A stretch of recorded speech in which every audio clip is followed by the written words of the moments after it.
নমস্কার সবাইকে। আজকে আমি মাশরুম বানাবো। তো মাশরুমটাকে আমি প্রথমে নুন হলুদ মাখিয়ে নেব।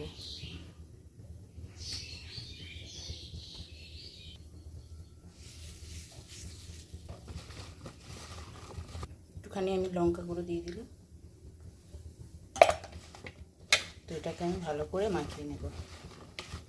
এটা আমার মাখানো রেডি। এখানে আমি পেঁয়াজ কুচি, ধনেপাতা, টমেটো, একটু মটরশুঁটি আর এখানে একটু কাঁচা লঙ্কা আমি নিয়ে নিয়েছি। কড়াইয়ে আমি তেল বসিয়ে দিয়েছি। তেল গরম হয়ে গেছে। তেলে আমি মাশরুমগুলো ভেজে নেব।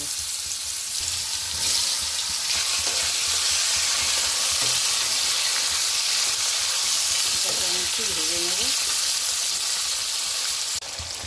আমার ভাজা হয়ে গেছে। এটাকে আমি তুলে নেব।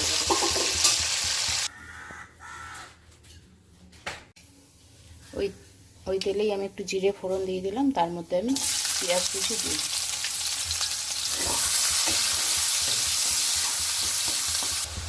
এর মধ্যে আমি কাঁচা লঙ্কা কটা দিয়ে দিলাম। একটু আদা রসুন পেস্ট দিয়ে দিই। টমেটো কুচি দিয়ে দিলাম।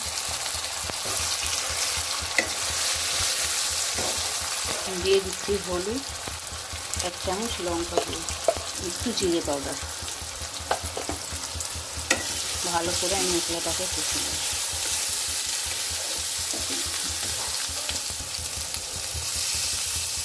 একটু জল দিয়ে দিলাম।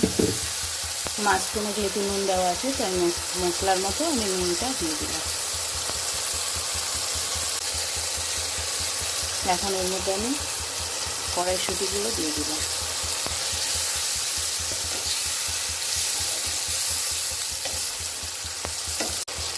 মশলাটা আমার কষা হয়ে গেছে, তেলের উপর এসে গেছে। তো আমি এখন এর মধ্যে মাশরুমগুলো দিয়ে দেবো, ভেজে রাখা মাশরুম। এটাকে ভালো করে কষে আমি জল দিয়ে দেবো। এটাতে প্রায় ভাজা, এটা তো কষার খুব একটা দরকার নেই। তাও আমি এটা সামান্য একটু জল দিয়ে দেবো।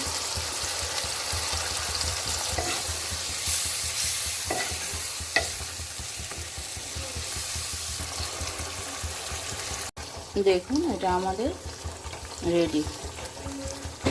আমি এখন এর মধ্যে একটু ধনেপাতা দিয়ে দিলাম।